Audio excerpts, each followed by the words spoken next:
this was a Christmas time because we ended the tour days before Christmas in 1993. And again, we were somewhere in South America. And so because it was Christmas, Paul had a big party. He had the top 2 floors of the hotel. Like one floor, the whole floor, the very top one, just for him and his family, which is just like 5 people, and all these empty rooms. But then he would have the floor below as well, just as a buffer, totally empty, just as like a, what do you call it, when you're going to do a spacewalk,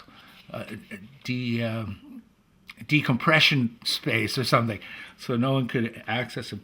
Anyway, I was invited to the party, and it was great. I went up there, and Paul, the whole family is vegetarian there, and so they had all this food, and then I noticed they had all these eggs, fried eggs on a thing. I don't know, they were on rice or something like that.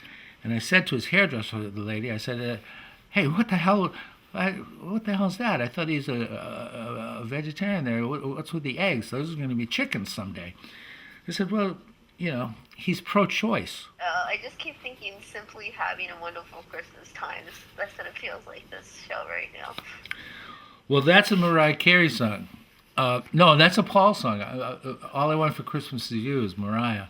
But Paul did Wonderful Christmas Time. That was a really good, great Christmas song. John Lennon did War Is Over, If You Want It, A Happy Christmas. But he took that melody, he didn't write the melody for that song, It's from a song called Stew Ball, which is a traditional folk song that's been done by Peter Palmieri and Joan Baez and stuff. Same exact melody. You can look it up on YouTube, folks. All right, back to the Beatles. So what as I mentioned, Paul McCartney opened some doors, I to some luminaries like Sting, and as I mentioned, Mariah Carey, and Ted Nugent, of course, too.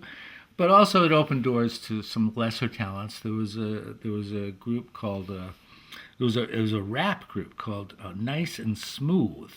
Now, folks, you can see this on YouTube too. They did a video for a song called Funky for You, and the stupidest thing was the first line of the song is, Dizzy Gillespie played the sax.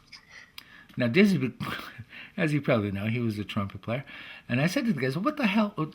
Why would you even say that, Why do you say he played the trumpet? And they go, we couldn't think of anything. Now that's too white. I said, well, say he played the trumpet. That's what he played. But yeah, but we couldn't think of any lyrics, a word that rhymes with a trumpet there. And I said, well, how about a crumpet? And he goes, black folks don't eat crumpets.